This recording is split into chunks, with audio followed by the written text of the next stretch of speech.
Diga comigo, as portas, mais forte, as portas do inferno não prevalecerão contra a igreja de Deus.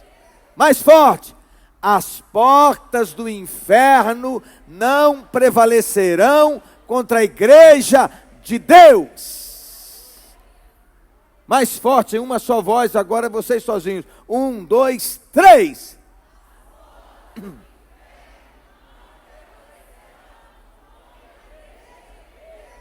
Aleluia!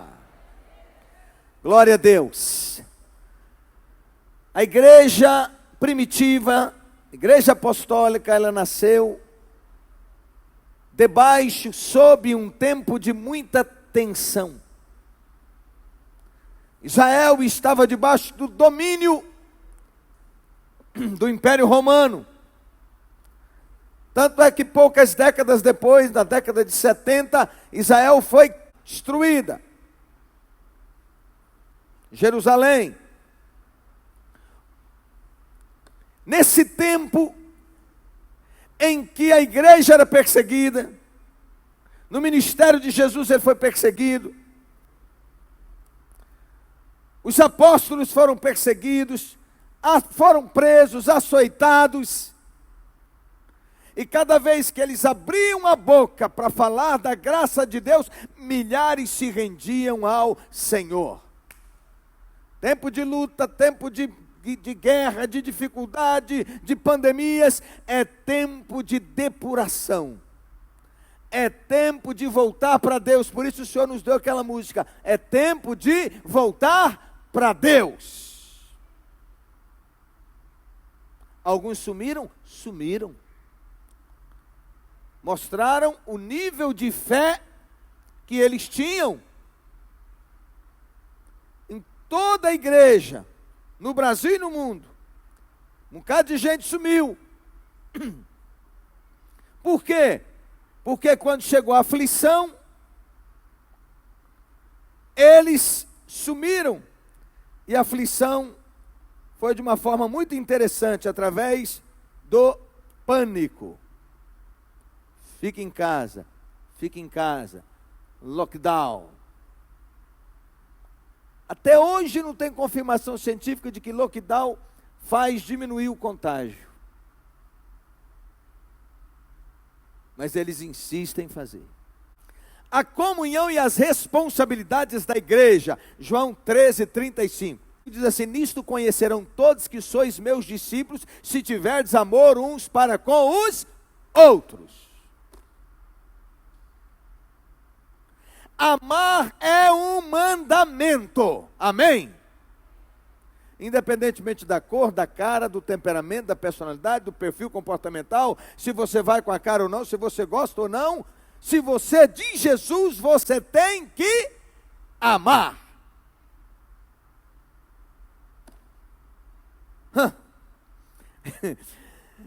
Então, domingo passado nós falamos sobre amar uns aos outros, servir uns aos outros, e começamos a falar sobre levar as cargas uns dos outros. Levai as cargas uns dos outros, e assim cumprireis a lei de Cristo.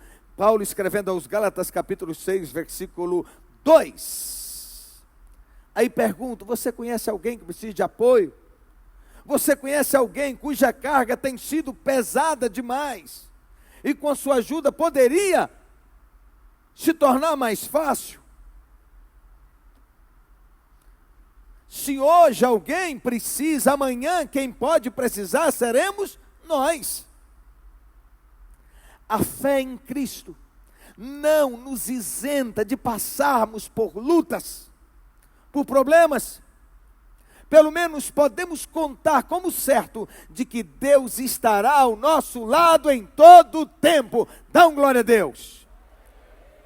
Ele vem até nós através da palavra que nos conforta, pelo Espírito Santo que nos assiste e até por meios sobrenaturais, glória a Deus. Mas Ele também vem a nós em horas difíceis, através de outros irmãos na fé. Quem aqui num momento difícil foi socorrido e isso impactou muito a sua vida? Levanta a sua mão, além de mim. Graças a Deus. Quem aqui já acudiu a alguém no momento difícil e você teve um sentimento muito gostoso no coração, de realização, de plenitude por servir? Levanta a mão. Glória a Deus. Aleluia. A carga do outro. Que carga é essa que eu devo dividir com meu irmão? É a mesma carga que às vezes eu preciso que me ajudem a carregar. Ela pode vir em forma de aflições físicas. Pode ser que em algum momento venhamos a enfrentar enfermidades tais que desestabilizem nossa fé ou a nossa vontade de viver. Dependendo do lugar ou do momento. Pode ser que a nossa carga venha em forma de uma tragédia, de uma violência, de uma falência, ou de uma situação nunca antes pensada. Esses dias visitava uma mãe que perdeu uma jovem filha. Fui ao velório, eu não falei nada. Eu apenas cheguei perto e apertei o braço dela, para ela ter certeza, estou aqui sentindo a sua dor.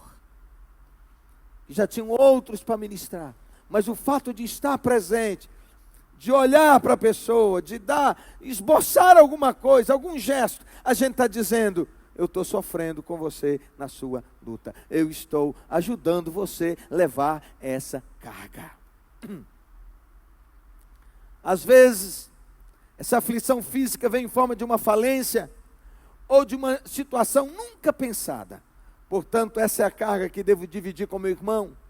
Em Mateus capítulo 25, versículo 34, 35, Jesus diz, vinde benditos de meu Pai, e entra na posse do reino que vos está preparado desde a fundação do mundo. Porque tive fome, o que diz? E me destes de comer. Tive sede, e me destes de beber. Eu era forasteiro, e me hospedastes. Aí pergunto a Jesus, mas quando é que tivemos com fome? Quando é que tivemos com sede? Ou quando tivemos nu? Ele diz, todas as vezes que vocês fazem a um desses pequeninos. Quantas vezes Jesus vem à nossa porta em forma de pessoas maltrapilhas, em farrapos, pessoas carentes, pessoas que precisam. Quantas vezes? Esses dias, uma amiga, Sueli de Gilmar, me contou uma história que aconteceu de uma mulher fora daqui, que tem um filho ou filha, não me lembro, com um problema seríssimo na visão, e que precisava de um tratamento, acho que era uma lente que era usada, uma lente que, essa lente tem que ser trocada todo ano, e ela ficava, parece que por R$4.500, se eu não estou enganado, e nesse negócio de WhatsApp, um manda mensagem para cá, outro manda mensagem para lá, e aí mandaram para a Sueli mandou para algumas amigas, para alguns contatos, e mandou para uma determinada pessoa aqui de Eunápolis, e essa pessoa ligou para a Sueli e falou assim, você conhece? Porque às vezes pode ser um golpe, né? E ela falou assim, não, eu não conheço, mas quem me mandou é gente séria, eu vou confirmar. Aí foram confirmar, e aí ligaram para a mãe dessa criança. E a mãe falou assim, diga para ela que não precisa mais, porque eu já levantei o recurso. Mas escutem, aí essa irmã daqui de Eunápolis ligou para essa mãe para acudir, ela falou, não preciso, eu já consegui. Aí ela falou assim, então agora eu vou depositar na sua conta o dinheiro da lente para o próximo ano. Vamos aplaudir isso. Louvado seja Jesus. Que sentimento gostoso é esse de poder abençoar, de acudir. Isso é céu na terra, isso é uma experiência muito forte, uma experiência singular. Vamos lá. Também pode vir através de aflições espirituais, as lutas, os temores, os dissabores, a perplexidade que a vida reserva, muitas vezes afligem nossa alma, nossa mente e nossas emoções, de maneira que todos nós precisamos de quem nos ajude a suportar. E o apóstolo Paulo, durante o seu ministério, viajando de uma cidade para outra, sendo perseguido implacavelmente pelos judeus, perseguido pelas autoridades, e ele escreve a carta aos Coríntios, a segunda carta, no capítulo 4, versículo 8 e 9, ele diz assim: em tudo somos atribulados, porém não angustiados, perplexos, porém não desanimados. Isso é, às vezes tomado de surpresa. Você já viu o gato quando você dá um susto e ele arrepia todo? Às vezes a gente fica assim, perplexo. Isso é, a luta é tão grande, algo tão repentino que você fica sem ação. E ele diz assim: perplexos, porém não desanimados, assustados, mas sem entregar os pontos. Aleluia! Perseguidos, porém não desamparados, abatidos, porém não destruídos. Glória a Deus! Às vezes, quem sabe você está assim, abatido, mas você não está destruído. Louvado seja Deus. E no capítulo 7, versículos 5 e 6, ele diz assim: porque chegando nós a Macedônia, nenhum alívio tivemos, onde chegaram à região da Macedônia, ao invés de ter alívio, de ter paz, ele diz: não tivemos nenhum alívio, pelo contrário, em tudo fomos atribulados.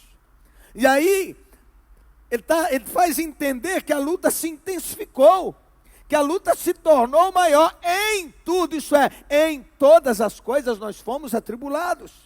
E ele diz: lutas por fora e temores por dentro. O maior problema não é luta por fora, o maior problema é temor por dentro. É quando o desânimo toma a alma. É quando fica aquele sentimento de medo, de que não vai vencer, de que a luta está maior, e as forças vão saindo, vão fugindo, esvaindo-se. E ele diz: porém Deus, que conforta os abatidos, aleluia, nos consolou com a chegada de Tito. Eu quero te dizer, irmão e irmã, nós vivemos um tempo dificílimo, o suicídio está aumentando, as pessoas estão sendo apavoradas por um principado chamado pânico. E uma palavra sua, um alô seu, uma visita sua, ainda que você não possa chegar perto da pessoa, se caso seja uma pessoa que está paralisada pelo medo, mas você pode ser como Tito foi na vida de Paulo. Sua luta estava tão grande, o desespero tão grande, luta por fora, luta por dentro, porém Deus que consola, que conforta os abatidos, nos confortou com a chegada de Tito. Eu quero dizer que esse tempo Deus tem te levantado e tem te chamado para confortar aqueles que estão abatidos, para levar uma palavra de paz, uma palavra de esperança aos que estão desanimados, aos que estão desesperados. Isso é, Tito foi a presença de Deus, a boca de Deus, os braços de Deus, a mão de Deus. Meu Deus, Deus tem muito a fazer através da sua vida. Nos mais diversos ambientes aonde você está, com as pessoas com quem você tem contato, você ser essa voz de esperança, você ser essa palavra de fé, você ser esse toque, esse olhar, essa presença de Deus. Você precisa ser cheio do Espírito Santo de Deus. Todo mundo sabe quando a gente está cheio do Espírito de Deus, mas as pessoas também sabem quando nós estamos na carne. Quem está na carne, anda na carne, traz uma presença opressora, é pesado, é um ranger de dentes, Mas quem está cheio do Espírito de Deus, você chega e as pessoas viram e falam assim: ai, você trouxe uma paz. A sua presença foi boa aqui em casa, aqui nesse ambiente, aleluia. Glória a Deus. Mulher, seja esse bálsamo na sua casa, minha filha. Para quando os filhos chegarem, ou o esposo chegar, dá vontade de vir para casa, porque tem um bocado de gente que quer ficar no boteco, porque está dando mais prazer estar no boteco, no bar, do que entrar em casa. Mas também tem muita mulher sofrendo e dizendo: fica um pouco mais lá, fica lá, demora mais, dobra o turno, porque quando o marido chega, chega pesado, carregado, opresso.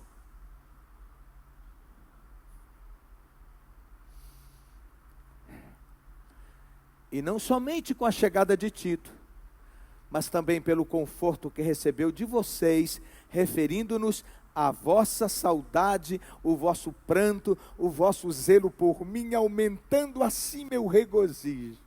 E não somente com a sua chegada, mas também pelo conforto que recebeu de vós, referindo-nos da vossa saudade. Eu queria que você transportasse a sua mente para entender o momento que Paulo estava passando. Ele disse que as lutas estavam muito maiores do que antes, que eram lutas por fora e temores por dentro, ataques na alma, uma pressão de Satanás muito grande. Aí ele diz que Deus que conforta os abatidos mandou Tito. Isso é, a presença de Tito trouxe graça. Sabe aquele, todos nós vivemos momentos assim, que a gente está abatido, né, pastor? Que a gente precisa de um abraço, que a gente precisa de uma palavra, que a gente precisa de alguém para dizer: fica firme, eu estou com você, fica firme. É isso que Tito faz. E além disso, o Espírito de Deus que sonda coração, que sabia a dor que Paulo estava passando. Quantos questionamentos na mente de Paulo: será que vale a pena, Paulo, passar por tudo isso? Quantas igrejas não estão firmes? Quantos irmãos desviaram? É isso. Olha para cá, por favor. Quantas vezes você não está assim? E o diabo está lá, ó, é ataque por fora e ataque por dentro, e dizendo para você: não vale a pena. Você fez tudo certinho e assim mesmo deu errado. Você deu o seu melhor e não deu certo.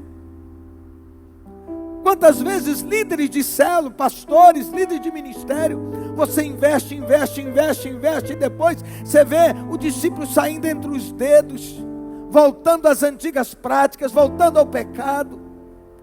Aí você dá uma palavra e ele ainda te dá uma pedrada. Paulo estava passando guerras imensas na sua alma, ataques do seu espírito, lá no seu coração. E Deus então manda Tito para levar uma palavra de conforto. Tem hora que é assim, a gente precisa de uma pessoa, a gente precisa de alguém para chegar, para dizer que se a gente é importante, que a gente tem valor, que a gente se importa com ele, ou que ele se importa com a gente.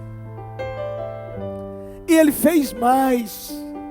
Além de fazer isso, de trazer essa injeção do céu para a vida dele, além de abraçá-lo, de encorajá-lo, ele diz: a igreja está com saudade. E ele começa a dar notícias dos irmãos que estavam orando por ele, por Paulo, dos irmãos, e dando notícia de um, de outro, e dizendo: fulano está firme, Pedro está firme, João está firme, Manuel está firme, Maria está firme. Eles estão orando por você, Paulo. Eles mandaram dizer que amam você e que se importam com a sua vida. E isso foi o bastante para erguer aquele valente de Deus em meio às lutas que passaram.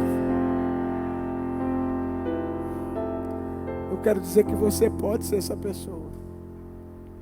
Será que a gente vai ficar menino a vida toda dependendo dessas palavras e nunca está disponível para liberar tais palavras para os outros? Para socorrer os afligidos, para socorrer os que choram, para socorrer os desanimados. Para pensar, por favor, quantos anos você tem na fé? Você já consegue caminhar? Você já consegue dar de si aos outros? Você já consegue nutrir espiritualmente os outros? Você já consegue abençoar os outros? Ou você permanece um eterno bebê espiritual que podia estar comendo feijoada, mas tem que estar tomando leitinho, gagal, mingau, 10 anos, 15, 20 anos, e não firme, não cresce? Não é isso que Jesus tem. Irmãos, entenda, em nome de Jesus, nós estamos vivendo os últimos tempos da igreja na face da terra. Esse tempo só vai vencer quem for forte espiritualmente, quem tiver raízes espirituais. Vai vencer quem estiver junto, ajudando um ao outro, aconselhando, nutrindo, encorajando um ao outro. Por isso o Senhor diz que nós seremos reconhecidos como discípulos se nós nos ocuparmos uns com os outros, se nós amarmos uns aos outros, se nós cuidarmos uns dos outros.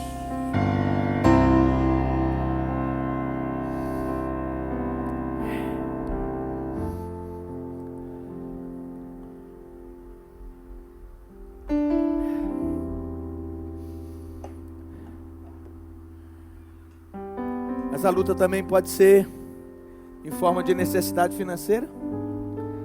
Só quem passa por isso é que sabe o quanto é duro perder o emprego, ou a empresa que faliu, e não ter como saldar os compromissos. Eu vi isso na minha casa, casa de meu pai. Como é que paga se não tem dinheiro? Como é que paga se não tem de onde tirar? Eu vi isso uma época na minha família. A vergonha que é.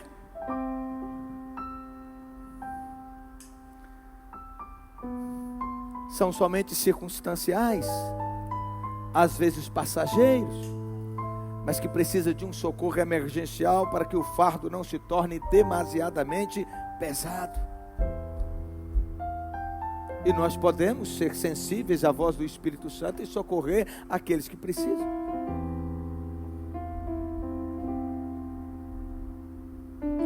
Me lembro ano passado, em plena pandemia, um dos pastores aqui na cidade foi acometido pelo vírus. E eu fui falando, leva para Porto, onde a gente foi tratado, leva lá para a doutora Raíssa, para seguir o protocolo que ela utiliza. E acabaram por levar, e era um hospital particular. E cadê o dinheiro? E um dia a esposa do pastor me liga, dizendo o tamanho da dívida. E eu disse, nós vamos levantar esse recurso. E nós começamos, aqui em nosso meio, no grupo de pastores, na igreja onde ele pastoreou, e em vários meios, nós levantamos naquela época mais de 8 mil reais no ano passado, e pagou. O irmão depois me liga, começou falando, agradecendo, daqui a pouco já estava orando em línguas, agradecido pelo movimento, por ver o cuidado da igreja, do corpo de Cristo. Às vezes essa aflição são fraquezas e temores, dependendo de nossa formação, de nossa experiência ou de nossa personalidade. Tem gente que fica abatido mais facilmente do que outros.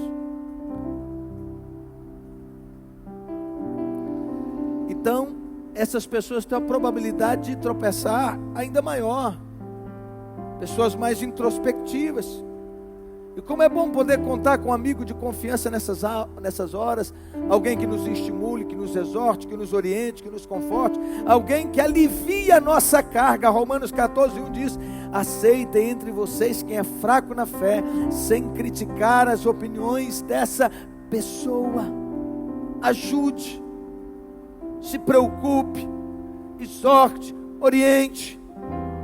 Mas também um outro problema é o que nós chamamos de esgotamento emocional. Não é fácil sentir-se solitário, por não ter a família por perto, por não ter amigos, não ter uma pessoa amada com quem compartilhar a vida.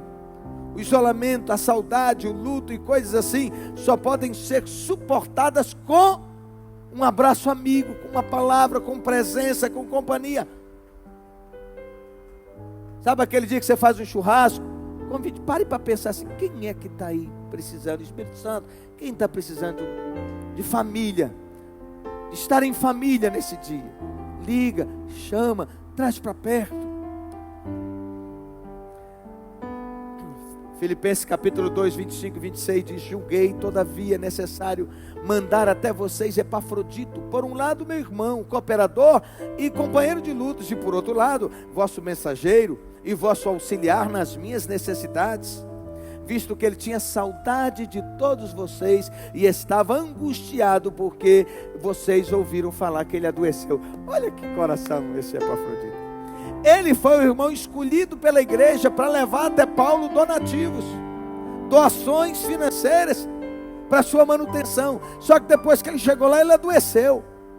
Aí Paulo escreve aos filipenses e ele diz: estou mandando ele de volta. Ele está com muita saudade de vocês. E ele estava triste porque vocês souberam que ele adoeceu. Olha que coração esse dia para Afrodite. Isso é, eu não quero que os irmãos fiquem sofrendo, preocupados. Ele não tinha um WhatsApp.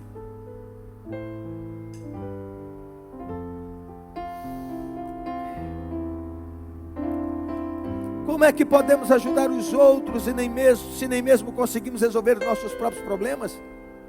Como é que obteremos forças para ajudar os outros? Bem, se os seus problemas são muito pesados, faça o que Jesus mandou. Que talvez você está aí, bem, eu que sou essa pessoa, eu que estou precisando dessa palavra, eu que estou precisando ser encorajado. Como é que você está me mandando encorajar os outros? Sabe o recado de Jesus?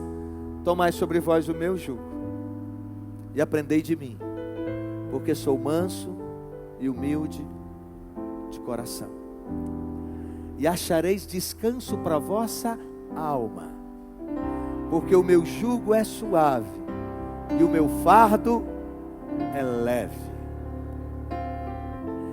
E o apóstolo Pedro dá um conselho, lançando sobre ele toda a vossa ansiedade, porque ele tem cuidado de vós. Aí nós vamos receber graça para nós e vamos ser nutridos, sustentados para poder acudir os outros. Eu lancei um desafio esse ano à igreja, na virada do ano, que é a leitura da Bíblia, durante todo o ano. E eu continuo te desafiando. Já que a movimentação está menor, então aproveite esse tempo. Hoje você tem Bíblia em áudio, no celular. Coloca para ouvir. Ouça. Aproveite para intensificar a sua intimidade com Deus. Lançai sobre Ele as vossas ansiedades. Ele vai cuidar de você. Buscar em primeiro lugar o seu reino e a sua justiça, e as demais coisas vos serão acrescentadas. Tudo que você necessita. Descansa no Senhor e espera nele. Não te impacientes, porque se impacientar vai acabar mal.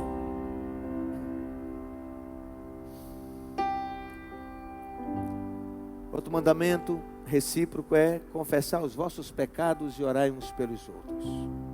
Tiago 5,16 diz: confessai, portanto, os vossos pecados uns aos outros e orai uns pelos outros, para serdes curados. A súplica de um justo pode muito em seus efeitos. Há doenças físicas e há doenças emocionais. Há enfermidades do corpo e enfermidades da alma. Guardar mágoas e esconder pecados adoece. Essa doença é chamada de hamartia gênica, que hamartia é pecado. É a palavra pecado no grego. Então, hamartia gênica, ou seja, doença gerada pelo pecado.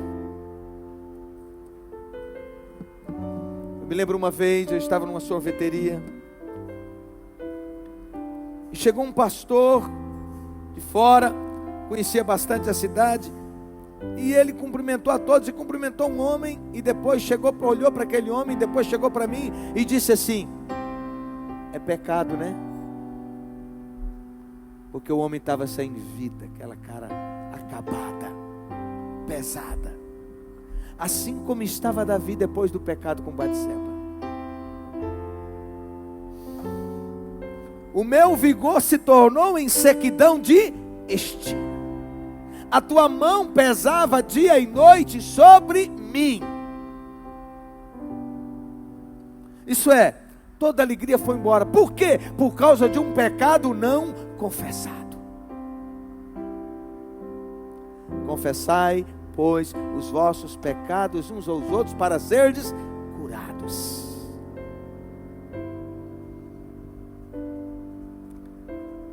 Tem gente com enfermidade que não sabe o que é.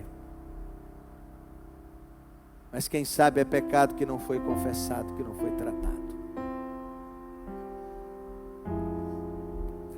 E aí depois que ele é confrontado por Natã, ele diz pelo profeta Natã, aí ele escreve o salmo: confessei-te o meu pecado e a minha iniquidade, não mais ocultei. Disse: confessarei ao Senhor as minhas iniquidades. Ninguém está livre de pecar.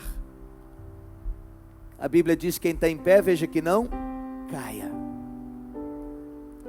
Às vezes eu mando oração para os jovens, para os rapazes, para as moças, e eu digo assim: livra das paixões da mocidade. Livra o coração do engano, porque pode cair numa letra. O hormônio está saindo pelo ladrão. Dá um perigo. E aí encosta um artista, uma artista. Daqui a pouco entra por um caminho que será um caminho de dores.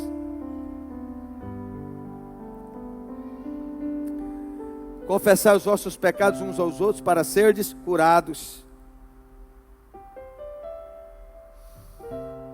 Pecado escondido é uma algema invisível. A pior prisão é o cárcere da culpa. Essa é a pior prisão. A palavra de Deus aponta o caminho da cura quando afirma: aquele que encobre as suas transgressões jamais prosperará. Jamais. Quem esconde jamais prospera, mas aquele que confessa e deixa alcançará misericórdia. Provérbios 28, 13. A solução, a bênção, a cura está na confissão. A confissão é fruto do arrependimento, e o arrependimento é a porta de entrada do perdão e da cura. Há muitas pessoas doentes que precisam ser tratadas com a terapia da confissão. Gasta dinheiro com psicólogo, com psiquiatra, não sei o quê, mas se o problema foi pecado não confessado, que está lá prendendo a sua alma, só a confissão vai curar. O pecado gera doença, mas a confissão traz cura. O pecado escraviza, mas a confissão liberta e restaura. Eu quero dizer que você não está só.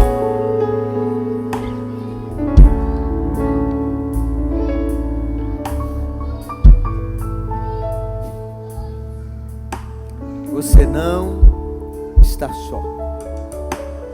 Permita ser amado. Permita receber cuidado. Mas também se disponha a cuidar. Se disponha a amar, a servir.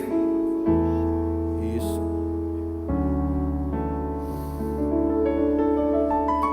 Você é precioso.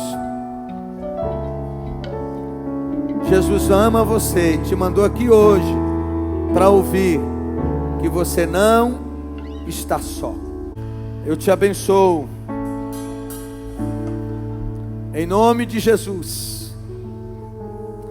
O Espírito de Deus te toca nessa hora. Te abraça nessa hora. Receba a graça. Receba. Receba o abraço do céu. A unção que cura a sua vida. Receba renovo. Você é importante e Jesus não abre mão de você. E como igreja de Deus nós estamos dizendo isso. Diga comigo, igreja. Olha para o irmão agora, abre o olho. Diga: eu amo sua vida. Você é caro para mim. Você é especial. Você faz parte do corpo de Cristo. Conta comigo. Conta comigo. Eu não abrirei mão da sua vida, em nome de Jesus.